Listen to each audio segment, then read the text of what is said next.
ठेले की खिचड़ी। ये कहानी शुरू होती है ममता के घर से।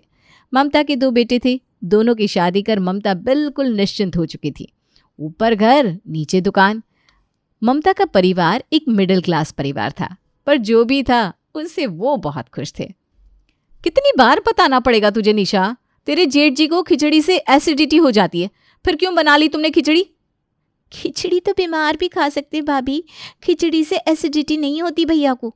खिचड़ी खाने के बाद भैया जाकर चाय पी लेते हैं, उसके बाद कोल्ड ड्रिंक और फिर सो जाते हैं। अब गरम ठंडा साथ में पीने से तबीयत तो बिगड़ेगी ना। और सभी के लिए खिचड़ी बनाकर दही, अचार, पापड़ के साथ निशा रेडी कर लेती है। बन गया खाना? दो, मैं जाकर बाहर सभी को सर्व कर देती हूँ। सब कब से खाने के इंतजार में बैठे हैं। मैं किचन में क्या करूँगी भाभी, चलिए मैं भी बाहर चलती हूँ। अब खिचड़ी बनाने में तूने जो कुकर लिया था उसे साफ कौन करेगा? जाकर धोकर साफ कर दे। इतने बर्तन बार बार मैं नहीं धो सकती, ऐसे भी इतनी ठंड है और चीरों को पढ़ाना भी पड़ता है मुझे। ज्योति बाहर जाकर सभी को निशा की बनाई खिचड़ी परोस देती है। आहा, क्या खिचड़ी बनाई है निशा ने, मज़ा आ गया भाई। ये लोग क्रेडिट भी नहीं ले पाई, खाते ही समझ गए पापा जी की खिचड़ी निशा ने बनाई है। सही कहा जी, बहू के हाथ की खिचड़ी जैसी स्वादिष्ट खिचड़ी कोई और बना ही नहीं सकता। मुझे कोई 3 टाइम भी निशा के हाथ की खिचड़ी दे देना तो मैं तो खा लूँ। ये रेस्टोरेंट में पैसे बर्बाद होते हैं। सही में मम्मी, निशा के हाथ का खाना खाकर मज़ा आ जाता है। इसीलिए तो मैंने निशा को खिचड़ी बनाने को कहा था मम्मी जी। मैंने कहा खिचड़ी तो 2 मिनट में बनती है, तुम खाने की तैयारी कर लो, बाकी बर्तन वगैरह मैं देख लूँगी। ऐसे तो काम मैनेज होते हैं ना, किसी एक पर सारा काम नहीं आना चाहिए। मैं 2 काम ज़्यादा कर लूँ चलेगा, पर इतनी ठंड में उस बच्चे से बर्तन धुलवाना मुझे नहीं जमता भाई। इसी तरह तुम दोनों साथ साथ रहो तो घर भी संभला रहे। बेटों की शादी के बाद घर संवारना और घर बिखेरना बहुओं के हाथ में ही होता है बेटा। मैं हूं ना पापा जी, आप फिक्र मत कीजिए। निशा और प्रिंस मेरे देवर देवरानी नहीं, मेरे बच्चे समान हैं। रात को डिनर के बाद सभी अपने कमरे में चले जाते हैं। और कितने दिन मैं ये सब बर्दाश्त करूंगी? मुझे अपने बेटे के भविष्य के बारे में सोचना है, तुम तो सोचोगे नहीं। अरे भाई, मेरे दिमाग में सब सेट है, तुम बस सबके सामने अच्छी बनी रहो, बाकी सब मैं देख लूँगा। क्या देख लोगे तुम? बाहर सभी के सामने निशा के हाथ के बने खाने की तारीफ करने की क्या जरूरत थी? कर रहे थे ना सब उसकी खिचड़ी की तारीफ, अब उसी से खाना बनवाना। मुझसे तो कहते हो खिचड़ी निगली नहीं जाती। अरे सभी के सामने दिखावा तो करना पड़ेगा ना कि मेरे लिए मेरा भाई और उसकी बीवी कितने ज़रूरी है, तभी तो सबका विश्वास जीत पाऊंगा। अगली सुबह बिजली का बिल लेकर विकास अपने घर लौटता है। मुझे तो लगा था ठंड में बिजली बिल कम आएगी, पर ये तो इस बार डबल आ गई। मैं कहता हूँ ज्योति तुम्हें कि हीटर ज़रा कम चलाया करो, 4000 बिजली का बिल आया है। 2000 मैं दे देता हूँ भैया। अरे तू क्यों आधा बिल देगा? तेज बनेगा ज़्यादा ना तो मारूंगा एक थप्पड़, ठीक हो जाएगा। तुम दोनों कितनी ही बिजली लगा देते हो। अरे बड़ा भाई हूँ मैं तुमको दूंगा या तुमसे लूँगा? अरे दे रहा है पैसे प्रिंस, तो देना देना बेटा, कमाता भी तो है वो। क्या कमाता है मम्मी? वो तो मैं दुकान से जो उसके हाथ में रख देता हूँ वो लेकर चुपचाप बैठ जाता है। उसकी खुद की भी तो लाइफ है, ज़रूरत नहीं है बेफिजूल खर्च करने की। तुझे जमा कर, आगे काम आएंगे। विकास की बातें सभी के दिल को जीत लेती है। कमरे में जाकर निशा प्रिंस से कहती है, भाभी ज़रा गुस्से वाली है, पर भैया ना बहुत ही नरम दिल का है। भगवान ऐसा भाई सबको दे। इसीलिए तो मैं कहता हूँ निशा कि भाभी की 1-2 बात ज़रा इग्नोर कर दिया करो। अब भैया हमें जो सपोर्ट कर रहे हैं फाइनेंशियली, कोई और थोड़ी ना करेगा। ये कहकर विकास घर के नीचे के राशन की दुकान में चला जाता है और कुछ देर बाद अपने भाई को छुट्टी देने प्रिंस भी दुकान पहुंचता है। ये बार बार दुकान क्यों आ जाता है? ऐसे तो किस्सा ख़त्म ही नहीं कर पाऊंगा मैं। जाइए भैया, आपको कोई काम है तो आप कर लीजिए, मैं बैठा हूँ दुकान पर। इधर आ, मेरे पास बैठ। तो एक छोटी सी राशन की दुकान है, यही बैठकर अपना जीवन से बर्बाद करेंगे क्या? मेरी तो मजबूरी है भाई यहाँ बैठना। मेरा तो बच्चा भी हो गया है, इस उम्र में कुछ नया करने की सोच भी नहीं सकता। पर तू तो सोच सकता है ना। क्रिकेट कितना पसंद था तुझे, जा अब चालू कर दे। टैलेंट को बेकार मत कर, सारे खर्चे मैं दुकान से देता रहूँगा। भैया आज के ज़माने में इतना तो बाप भी नहीं सोचता बच्चों के लिए जो आप मेरे लिए सोचते हो। ये कहकर प्रिंस अपने भाई की गले लग जाता है और रोने लगता है। अब रोज़ प्रिंस यहाँ वहाँ अपने हिसाब से नौकरी ढूंढता या अपने सपने के पीछे मेहनत करता। अब दुकान पर 24 घंटे सिर्फ विकास ही रहता। ज़रा पानी पिलाना तो ज्योति, बहुत मेहनत हो जाती है। बहू तो आराम करने गई है बेटा, मैं ला देती हूँ पानी। कितना थक गया है तू। अरे प्रिंस को क्यों नहीं कहता दुकान में बैठने के लिए? ठीक है ना मम्मी, उसने कहा कि भैया कुछ वक्त दो, मुझे अपने सपने पूरे करना है। तो बड़ा भाई होने के नाते इतना करना तो बनता है ना मेरा। अब मुझे सोचने की ज़रूरत नहीं है बेटा, अब मुझे कुछ हो भी गया तो मेरे पीछे से तू सब संभाल लेगा। यही विश्वास तो लाना चाहता था मम्मी, आ गया विश्वास। एक रोज़ विकास अपनी माँ को फ़ोन करता है और घबराते हुए कहता है, ना रिएक्ट करना, ना किसी से कुछ कहना मम्मी। वो प्रिंस और उसके दोस्तों के बीच में झगड़ा हो गया, प्रिंस पर केस लग गया है, उसे छुड़वाने जाना होगा मुझे। तुम्हारी भी ज़रूरत पड़ेगी, आ रही हो ना कि फिर मैं ही लेकर आऊँ? और देखो घर पर कोई पूछे तो कुछ भी मत कहना, बेकार में तुम जानती हो ज्योति की आदत, फ़ौरन निशा को बता देगी और निशा की तबीयत बिगड़ जाएगी। हे भगवान, ये लड़का, मैं कह रही थी ना दुकान पर बिठा ले उसे, पर तू है कि कहाँ आना है बता। कोर्ट कैसे मम्मी, तो कोर्ट में तो आना ही होगा, पर पहले तुम बैंक जाओ ताकि मैं कुछ पैसे निकालूं। अब वकील भी तो पैसे मांगेंगे। बैंक में कोई कुछ भी पूछे तो कह देना कि हाँ मुझे ज़रूरत है, किसी को क्यों बताए कि क्यों पैसे निकाल रहे हैं हम। और बैंक जाकर विकास अपनी माँ के खाते से सारे पैसे खुद के खाते में ट्रांसफ़र करवा लेता है। कोर्ट जाकर घर और दुकान के पेपर पर अपनी माँ के दस्तखत लेकर पूरा घर दुकान अपने नाम करवा लेता है। हेलो ज्योति, मैंने घर और प्रॉपर्टी सारे पैसे सब कुछ अपने नाम करवा लिया है। अब जैसे ही मैं माँ को लेकर घर आऊँगा, तुम किसी को अंदर मत आने देना, कर दो तमाशा शुरू। सच में? माँ जाने के लिए राजी भी हो गई थी? My god, I love you Vikas. और जैसे ही विकास अपनी माँ को लेकर अपने घर पहुँचता है, ज्योति अपने सास ससुर देवर देवरानी के सामान को बाहर फेंकना शुरू करती है। देख रहा है विकास कैसी हरकतें कर रही है ज्योति, समझा इसे ज़रा। ठीक ही तो कर रही है ज्योति, अब घर उसका है तो जो मर्जी करे। ममता के पैरों तले ज़मीन खिसक जाती है। जिस बेटे पर उसने इतना विश्वास किया था, उस बेटे ने आज उसे धोखा दे दिया था। प्रिंस, निशा, ममता और बिरजू सड़क पर आ जाते हैं। मैं अपने भाई को फ़ोन करती हूँ, एक बार भाड़े के घर पर तो जाना पड़ेगा। मम्मी जी, ऐसे सड़क पर तो नहीं रह सकते हम। सारी गलती मेरी है।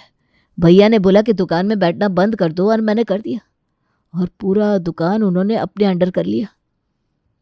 अरे सबसे बड़ी गलती तो मेरे हाथ हुई है बेटा, मैंने ही तो जायदाद के पेपर्स को बिना पढ़े उन पर साइन कर दिया। जो हुआ सो हुआ, आगे का सोचो बस।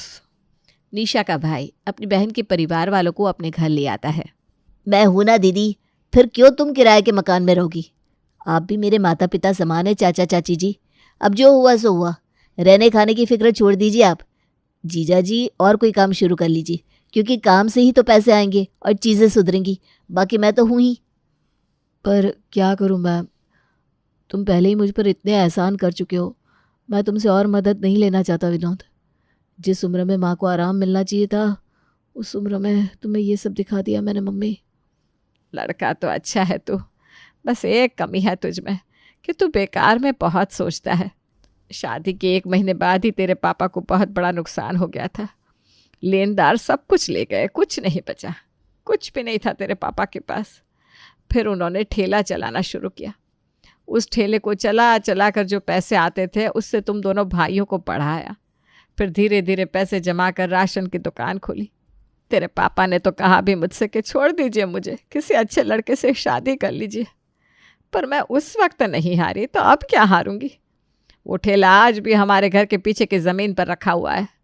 लगता है अब उस ठेले से ही श्री गणेश करना पड़ेगा। पर उस वक्त तो मैं पेठे बना कर बेचता था, अब कौन खाएगा पेठे? अरे पर मैंने कब कहा कि पेठे बेचने हैं? ठेले में हम बेचेंगे खिचड़ी। खिचड़ी? ठेले पर खिचड़ी कौन बेचता है? मेरा मतलब है ठेले पर कोई नहीं बेचता, इसीलिए तो हम बेचेंगे। लोग बेचते हैं मैदे के मोमोज, मैदे की चाउमीन, हम बेचेंगे खिचड़ी के पकौड़े, खिचड़ी के पराठे, बटर खिचड़ी, चीज़ खिचड़ी। खिचड़ी के साथ जो वैरायटी ट्राई हो सके हम सब करेंगे। हाँ मम्मी जी, ये हो सकता है कि मेरी बनाई खिचड़ी ऐसे भी सभी को बहुत भाती है। कुछ ना करने से अच्छा है कुछ तो शुरू करे। पापा का ठेले चलाने का आइडिया भी अच्छा है और खिचड़ी तो मैं बना ही लूँगी। बाकी सब मैं कर लूँगा।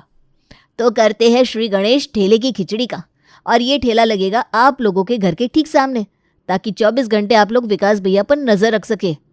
विनोद विकास की ही राशन दुकान से ठेला शुरू करने के लिए सारा राशन लेकर आता है और ग्राहकों के सामने विकास को ना चाहते हुए भी विनोद को राशन बेचना ही पड़ता है। और अगली सुबह से शुरू हो जाता है निशा का ठेला। आइए आइए आइए, निशा के ठेले पर आपका स्वागत है। मैदा मोमो खाकर क्यों करे पेट को खराब, खाइए निशा की खिचड़ी जो है बड़ी लाजवाब। भाभी जी आपने अपना ठेला खोल लिया?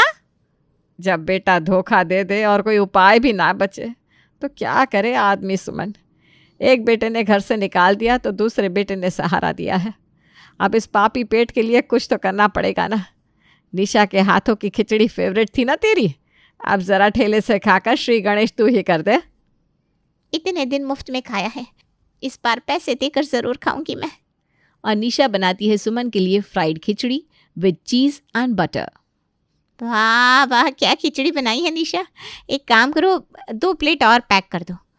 और भाभी आप चलिए मेरे साथ, आसपास के सभी लोगों के घर जाकर बता देते हैं कि आपने नया काम शुरू किया है। अब थोड़ा प्रचार तो खुद भी करना पड़ेगा ना। मैंने भी पैम्पलेट छपने के लिए दिए थे, छप गए होंगे, जाकर बाहर बंटवा देता हूँ। विनोद और बिरजू विनोद के बाइक पर बैठ जाते हैं और यहाँ वहाँ निशा के ठेले के एडवर्टीजमेंट के लिए पर्चा बांटना शुरू कर देते हैं। अरे भाई प्रिंस, तेरा तो इतना बड़ा घर है, दुकान है, तू क्यों पर्चे बांट रहा है? वक्त कभी भी पलट जाता है भाई, अब बस अपने भाई की मदद कर और मेरे ठेले पर भाभी को लेकर पहुंच जा। यहाँ बिरजू और प्रिंस अपने काम में लगे हुए थे तो वहाँ निशा, अरे भाभी जी कहाँ जा रही है आप? प्रेम को मोमो खिलाने ना, क्यों बेकार में मैदे के मोमो खिलाएंगी? बच्चों के लिए खिचड़ी के मोमो बनाए मैंने, ज़रा टेस्ट तो करिए। छी। अच्छा पापा पैसे मत दीजिएगा, अच्छे लगे तभी पैसे दीजिएगा, अब तो खाएगा ना प्रेम। ये आजकल के बच्चे भी ना। निशा की खिचड़ी के बने मोमो खाकर तो प्रेम उंगलियां ही चाटता रह जाता है। निशा का ठेला ऐसा चल जाता है कि आसपास के ठेले पर लोग जाना ही छोड़ देते हैं। अब तो आराम से अपने खाने का रेट बढ़ा सकती है, क्योंकि आसपास कोई कंपटीशन ही नहीं बचा। आंटी जी थोड़ा बहुत रेट तो बढ़ाऊंगी मैं, पर इतना भी नहीं कि लोगों का गला ही काट दूँ। मुझे बिजनेस करना है, बेईमानी नहीं। निशा के ठेले खोलने के बाद सभी के सामने विकास की असलियत आ चुकी थी। अब आसपास के लोग विकास की राशन की दुकान को बॉयकॉट करना शुरू कर देते हैं। आजकल तुम भाभी से राशन नहीं ले रहे हो विक्रम? टाइम नहीं मिलता होगा ना, बोलो तो घर भिजवा दूं। जो आदमी अपने माँ बाप का नहीं हुआ, अपने सगे भाई का नहीं हुआ, वो आदमी मेरा क्या होगा भाभी? राशन भी पता नहीं कैसे बेचते होंगे आप लोग, मुझे तो अब भरोसा ही नहीं रहा। ये कहकर विक्रम वहां से चला जाता है। आज तीसरा दिन है, एक ग्राहक नहीं आया दुकान पर, उल्टा रेस्टोरेंट वाले भी माल लेने से मना कर रहे हैं। इन लोगों का कुछ तो करना पड़ेगा। अरे क्या ज़रूरत है हमारे घर के ठीक सामने ठेला खोलने की? जानबूझकर ये क्या है, ताकि सभी के सामने हम लोग की बदनामी की जा सके। इस खिचड़ी को खिलाकर ये सभी का दिल जीत रही है ना निशा, उसी खिचड़ी के कारण ये अपने ससुराल वालों के साथ जेल भी जाएगी। इस लड़की का ठेला मैंने बंद नहीं करवाया तो मेरा नाम भी ज्योति नहीं। रात को जब निशा अपना ठेला बंद कर घर वापस लौटती है तो उसके पीछे पीछे ज्योति विनोद के घर पहुंच जाती है और दोनों हाथ जोड़कर सभी से माफ़ी मांगते हैं। सब कुछ किया विकास जी ने और बुरी बन गई मैं। तू ही बता निशा, क्या कभी मैंने तुझसे चिकनी चुपड़ी बात की थी? मैं तो पहले से ही कड़वा बोलती थी। ये सब तो इनके दिमाग में था, सीधा बनकर ठगी करना। आप सबकी सारी प्रॉपर्टी हड़प ली उन्होंने। अरे मैंने तो उन्हें बहुत समझाया, पर इन्होंने कहा अगर तुम मेरे अगेंस्ट गई तो तुम्हारे बेटे के साथ तुम्हें सड़क पर फेंक दूंगा। मैं अपने बच्चे के साथ कहाँ जाती मम्मी जी, इसलिए मुझे इनके साथ रहना पड़ रहा है। मैं आप लोगों से कुछ नहीं चाहती, बस माफ़ी मांगना मुझे सही लगा तो मांगने आ गई। और प्लीज़ इस बारे में आप विकास जी को मत बताइएगा, वरना वो मुझे बहुत मारेंगे। हे भगवान, पता नहीं भैया की बुद्धि में कैसे पत्थर पड़ गए। भाभी आप फिक्र मत कीजिए। और अपने ससुराल वालों को फिर से ज्योति बाटली में उतार लेती है। और इसी बीच रसोई में रखे दूसरे दिन की खिचड़ी बनाने के सामान में वो मिलावट करके वापस आ जाती है। इन सब से अनजान निशा अगली सुबह उठते ही खिचड़ी की तैयारी शुरू कर देती है और लगा लेती है अपना ठेला। आइए उठाइए सुहानी सुबह की ठाठ और खाओ खिचड़ी, पराठे और चाट। टमाटर का चाट सुना था भाभी, खिचड़ी का चाट पहली बार सुन रहा हूँ। चलिए लगा दीजिए एक प्लेट। कोई पराठा तो कोई चाट मांग कर खाने लगता है। अरे ये मेरे मुंह में क्या हो रहा है? इतनी खुजली कैसे आ रही है मुझे? खिचड़ी खाते ही इस खिचड़ी के चाट में कुछ है तो नहीं? मेरे मुंह में भी बहुत खुजली आ रही है। प्रिंस, कहीं इसमें खुजली पाउडर तो नहीं डाल दिया किसी ने? यहाँ जैसे ही ग्राहकों की तबीयत बिगड़ने लगती है, वहाँ फौरन विकास और ज्योति ठेले के पास इस मौके का फायदा उठाने पहुंच जाते हैं। कर दिया ना अपना ड्रामा शुरू तुमने? निशा, लोगों की जान के साथ क्यों खेल रही हो तुम? चावल में खुजली पाउडर डालकर बना दी क्या खिचड़ी? इन लोगों ने तुम्हारा क्या बिगाड़ा था? विकास जी, आप डॉक्टर को फ़ोन लगाइए, मैं पुलिस वाले को फ़ोन लगाती हूँ। ज्योति फौरन पुलिस स्टेशन में फ़ोन करती है और पुलिस वालों को निशा के साथ उसके भाई, पति और सास ससुर को जेल ले जाने के लिए कहती है। आराम से मैडम, आप कौन होती है मुझे बताने वाली कि मुझे किसे जेल लेकर जाना है किसे नहीं?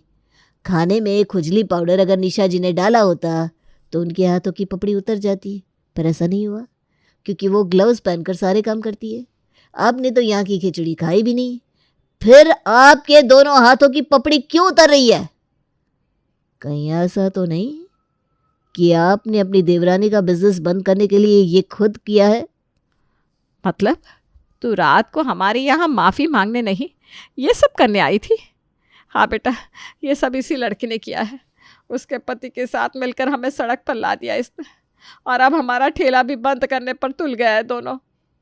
पुलिस इंस्पेक्टर इस केस की जांच करते हैं और आसपास वालों का बयान भी लेते हैं, जिससे साफ साफ साबित हो जाता है कि ये सब ज्योति और विकास का किया धरा है, और पुलिस ज्योति और विकास को जेल ले जाती है।